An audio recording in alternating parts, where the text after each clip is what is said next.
भारत एक लोकतांत्रिक देश है। यहाँ की सुंदरता यहाँ के भिन्नता में है। जब जब यहाँ के लोकतंत्र पर किसी तरह का खतरा आता है, क्रांतियाँ होती है और लोकतंत्र को फिर से मुक्त कराया जाता है। इंदिरा गांधी द्वारा जारी किया गया आपातकाल इसी तरह का एक लोकतांत्रिक खतरा था। इस समय जयप्रकाश नारायण ने सरकार के इस फैसले के विरुद्ध अपना प्रखर विरोध जताया था। इनका नाम भारतीय राजनीति में क्रांति का नाम है।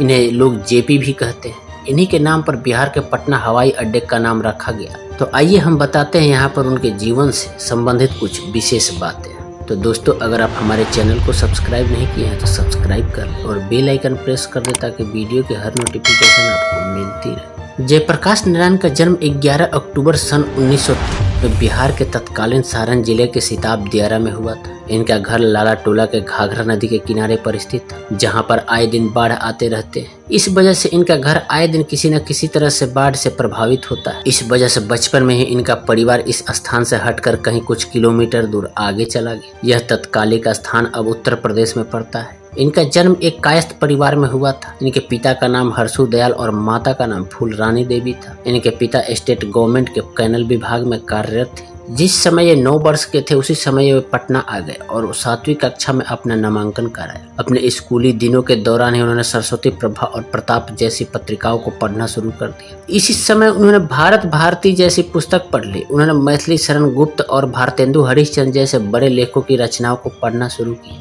जिसमें कई राजपूत वीरों के वीर गाथाओं का वर्णन हुआ करता था। उन्हें इसी समय श्रीमद् भगवद गीता श्री कृष्ण के अनमोल वचन का अध्ययन किया। इससे इनकी बौद्धिक क्षमता में बहुत अधिक विकास हुआ और इन्होंने द प्रेजेंट स्टेट ऑफ हिंची इन बिहार शीर्षक से एक निबंध लिखा। इस निबंध को एक निबंध प्रतियोगिता में बेस्ट ऐसे अवार्ड प्राप्त हुआ था। स्कूली दिनों में इनका बहुत अच्छा विकास हुआ और वर्ष 1918 में उन्होंने अपनी स्कूली प्रशिक्षण समाप्त किया और इन्हें स्टेट पब्लिक मैट्रिकुलेशन एग्जामिनेशन का सर्टिफिकेट प्राप्त हुआ। अक्टूबर 1920 में इनका विवाह ब्रजकिशोर प्रसाद की पुत्री प्रभावती देवी से हुआ। उनके विवाह के समय उनकी आयु 18 वर्ष की और प्रभावती देवी की आयु 14 वर्ष की। यह आयु इस समय विवाह के लिए आम मानी जाती थी। विवाह के बाद चूंकि ये पटना में कार्यरत थे, अतः पत्नी के साथ उनका रहना संभव नहीं था। इस समय महात्मा गांधी के न्योते पर इनकी पत्नी ने महात्मा गांधी के आश्रम में सेवारत हो गई। इसी समय महात्मा गांधी ब्रिटिश सरकार द्वारा जारी किए रोलेट एक्ट के खिलाफ असहयोग आंदोलन कर रहे थे। इस आंदोलन में मौलाना आजाद के भाषण सुनने वालों में ये भी शामिल हुए। इस भाषण में मौलाना आजाद ने लोगों से अंग्रेजी हुकूमत की शिक्षा को त्यागने की बात कही थी।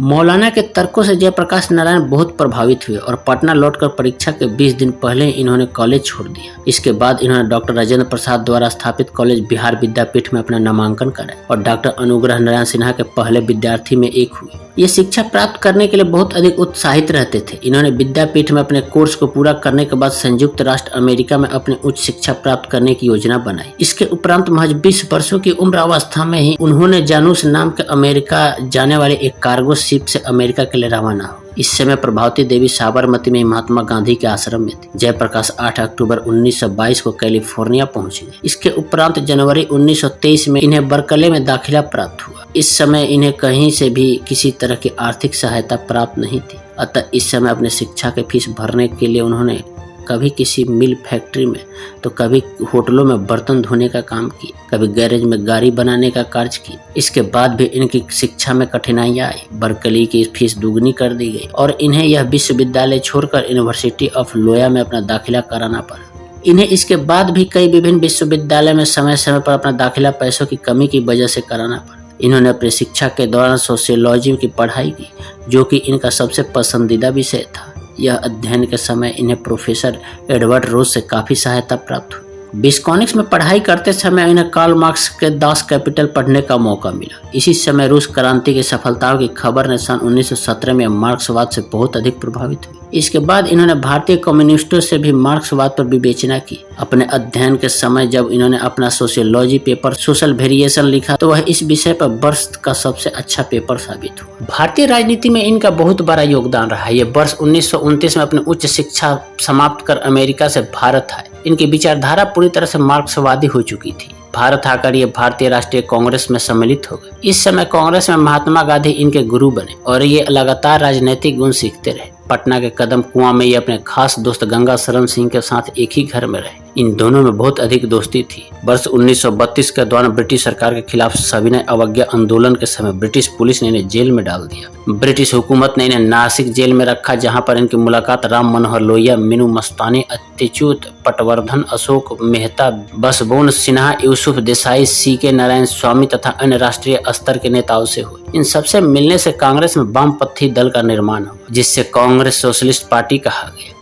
इस पार्टी के अध्यक्ष आचार्य नरेंद्र देव और महासचिव जयप्रकाश नारायण हुए। वर्ष 1942 के भारत छोड़ो आंदोलन के समय जब इन नेताओं को पुनः गिरफ्तार किया गया तो हजारीबाग जेल में रखा गया था। इस समय ये अपने अन्य क्रांतिकारी साथियों जैसे योगेंद्र शुक्ला, सूरज नारायण सिंह, गुलाब चंद गुप्ता, रामनंदन मिश्र, शालिग्राम सिंह आदि के साथ मिलकर जेल के अंदर आजादी के आंदोलनों की योजना बनाने लगे। भारत छोड़ो आंदोलन के समय उन्होंने आंदोलन में बढ़ चढ़कर हिस्सा लिया था, जिससे उन्हें लोगों में प्रसिद्धि प्राप्त होने लगी। भारत के स्वतंत्र हो जाने के बाद इन्हें all India railway man federation का अध्यक्ष बनाया गया। ये दल भारत का सबसे बड़ा श्रमिक दल था। इस पद पर ये वर्ष 1947 से 1953 तक कार्यरत रहे। वर्ष 1960 के समय उन्होंने भारत की राजनीतिक स्थिति को देखते हुए पुनः राजनीति में आने का निर्णय किया। वर्ष 1974 में देश में स्थिति बहुत खराब हो गई थी। लोगों को रोजगार नहीं प्राप्त हो रहा था, आवश्यकता की वस्तुएं नहीं प्राप्त हो पा रही थी, सरकार पूरी तरह से निरस्त हो चुकी थी। ऐसे समय में देश को एक नई क्रांति की आवश्यकता थी। जयप्रकाश नारायण ने इसी समय गुजरात में होने वाली नवनिर्माण आंदोलन की बागडोर संभाली। 72 वर्ष की उम्र अवस्था में इन्होंने 8 अप्रैल 1974 को पटना में मौन जुलूस का आगाज किया। इस जुलूस में सरकार ने लाठियां बरसाई थी। इसके बाद 5 जून को इन्होंने पटना के गांधी मैदान में एक बहुत बड़ी सभा का आयोजन किया। इस सभा को संबोधित करते हुए उन्होंने कहा था कि यह एक क्रांति है।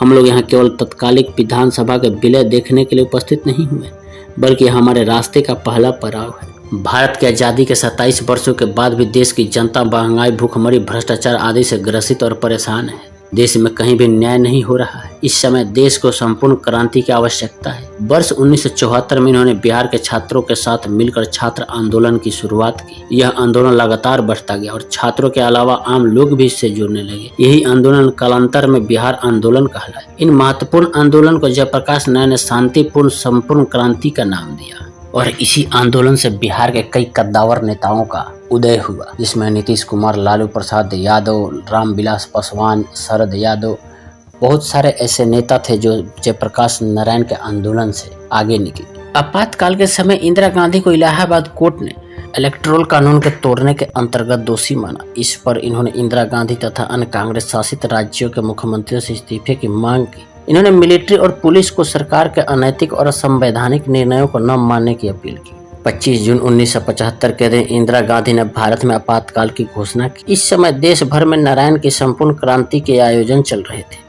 इसी दिन इन्हें और इस आंदोलन से जुड़े मुख्य लोगों को गिरफ्तार कर लिया गया। उन्होंने इसके उपरांत सरकार के विरोध में रामलीला मैदान में 1 लाख लोगों को संबोधित करते हुए राष्ट्रकवि दिनकर की कविता सिंहासन खाली करो की जनता आती है की कई आवृत्तियां की। इसके बाद इन्हें सरकार द्वारा पुनः गिरफ्तार कर लिया गया और चंडीगढ़ में रखा गया। इस समय बिहार में बाढ़ आई हुई थी। इन्होंने सरकार से 1 माह के पैरोल की मांग की ताकि बाढ़ का जायजा ले सके, किंतु ऐसा हो न सका। इसी बीच उनकी तबीयत बिगड़ने लगी। 24 अक्टूबर को अचानक इनकी तबीयत खराब हो। इसके बाद 12 नवंबर को इन्हें रिहा किया गया, जहां से उन्हें डायग्नोसिस के लिए जसलोक अस्पताल में लाया गया। यहाँ पर पता चला कि उन्हें किडनी संबंधित परेशानी हो गई है और बाकी के जीवन में इन्हें हमेशा डायग्नोसिस का सहारा लेना पड़ेगा। इसके उपरांत 29 किंगडम में सुरूर होडा ने फ्री जेपी कैंपेन जारी किया। इस कैंपेन का नेतृत्व नोएल बेकर ने किया, जिसका उद्देश्य जयप्रकाश नारायण को जेल से रिहा कराना था। इंदिरा गांधी ने लगभग 2 वर्ष के बाद 18 फरवरी 1977 को देश से इमरजेंसी हटा दी और चुनाव की घोषणा की गई। इस चुनाव के समय इनके नेतृत्व में जनता पार्टी का गठन किया और चुनाव में विजय भी प्राप्त की। देश में पहली बार ऐसा होने वाला था कि केंद्र में एक गैर कांग्रेसी सरकार है। ध्यान देने वाली बात यह है कि इस समय देश भर के युवा वर्ग भी राजनीति की